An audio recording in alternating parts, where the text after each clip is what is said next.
Big TV భక్తి సమాచారం WhatsApp ఛానల్లో జాయిన్ అవ్వండి. అన్ని విశేషాలు ఎప్పటికప్పుడు తెలుసుకోండి.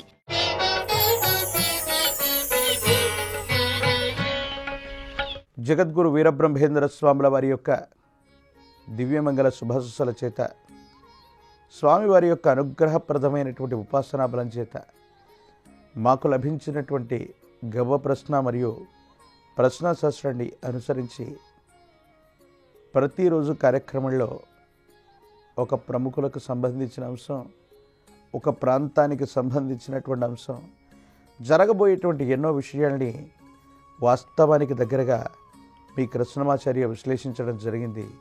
ఇది నా గొప్పేమీ కాదు, వీరబ్రహ్మేంద్ర స్వాముల వారి యొక్క విశేషవంతమైనటువంటి ప్రశ్నాశాస్త్రం వల్ల మాత్రమే ఇది సంభవించింది. ఈరోజు కార్యక్రమంలో అలాంటి విషయాన్ని మనం తెలుసుకుందాం. ఆంధ్రప్రదేశ్ మరియు తెలంగాణ ఉభయ తెలుగు రాష్ట్రాల్లో బనకచెర్ల ప్రాంతానికి సంబంధించి నీటి సమస్య మీద రెండు రాష్ట్రాల మధ్య యుద్ధపూరితమైనటువంటి వాతావరణం నెలకొన్నటువంటి అంశం మనందరికీ కూడా తెలిసింది. మరి ఇది సామరస్యంగా పరిష్కారం అవుతుందా?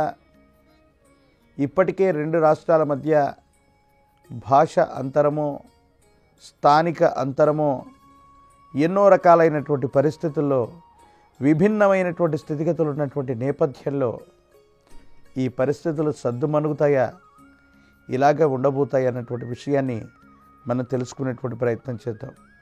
ప్రశ్నాశాస్త్రాన్ని చెబుతున్న ప్రతిసారి మీ అందరికీ కూడా నేను ఒకటి గుర్తు చేస్తుంటాను. రాహు సంఖ్య అయినటువంటి 4 కానీ, కేతు సంఖ్య అయినటువంటి 7 కానీ, ఇవి రెండు ప్రతికూలవంతమైనటువంటి ఫలితాలని నిర్దేశిస్తూ ఉంటాయి. ఇక వేరే అంకె ఏదైనా వస్తే వాటికి సంబంధించిన ఫలితాన్ని నేను చెప్పేటువంటి ప్రయత్నం చేస్తాను. శివాయ బ్రహ్మణే నమ, వీరబ్రహ్మేంద్ర స్వామినే నమో నమ. జై వీరబ్రహ్మ జై, గోవిందమాంబ జై. వచ్చినటువంటి అంకె 4.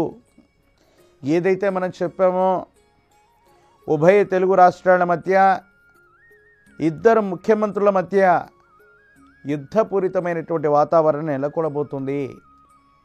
దీనివల్ల ఒక ప్రచ్ఛన్న యుద్ధంలాగా ఎన్నో రకాలైనటువంటి విషయాలకి ఇది నాంది ప్రస్తావన కాబోతుంది. ఆంధ్రప్రదేశ్లో ఉన్నటువంటి మాన్యశ్రీ ముఖ్యమంత్రి వర్యులు నారా చంద్రబాబు నాయుడు గారికి, తెలంగాణ రాష్ట్రానికి సంబంధించినటువంటి ముఖ్యమంత్రి వర్యులు మాన్యశ్రీ యనమల రేవంత్ రెడ్డి గారి యొక్క నేతృత్వంలోని ఇక్కడ తెలంగాణలో ఉన్నటువంటి ప్రభుత్వానికి మధ్య యుద్ధపూరితమైనటువంటి వాతావరణం నెలకొనబోతుంది. ఏ విషయంలోనూ కూడా ఇటు తెలంగాణ రాష్ట్రం లేదా ముఖ్యమంత్రి వర్యులు తగ్గేటువంటి పరిస్థితి ఉండదు. గురు శిష్యుల సంబంధంగా మీడియాలో వారి గురించి మాట్లాడుకుంటూ ఉంటారు, ఇద్దరు ముఖ్యమంత్రుల గురించి. కానీ ఏ విషయంలో కూడా రేవంత్ రెడ్డి గారు రాష్ట్ర ప్రయోజనాల దృష్ట్యా ఒక్క విషయంలో కూడా ఒక్క మెట్టు కూడా వెనక్కి తగ్గేది లేదు. ప్రచ్ఛన్న యుద్ధంలాగా రెండు ప్రభుత్వాల మధ్య తీవ్రమైనటువంటి కలతలు వచ్చేటువంటి అవకాశాలు ఉన్నాయి. కేవలం ఈ నీటికి సంబంధించినటువంటి సమస్యతో ఆగిపోదు.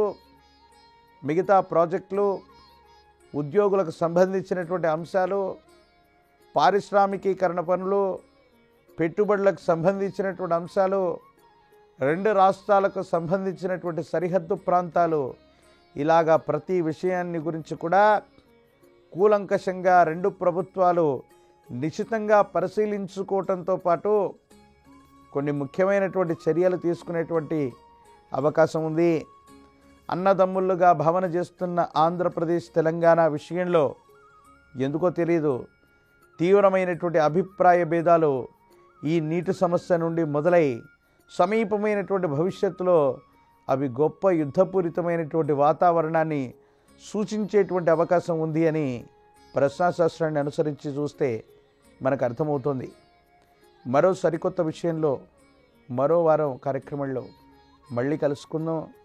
అప్పటి వరకు స్వస్తి. నేను మీ Krishnamacharya, Shri బ్రహ్మపదం.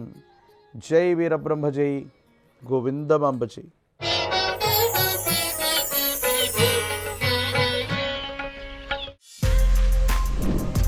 For more videos like this, subscribe Big TV channel.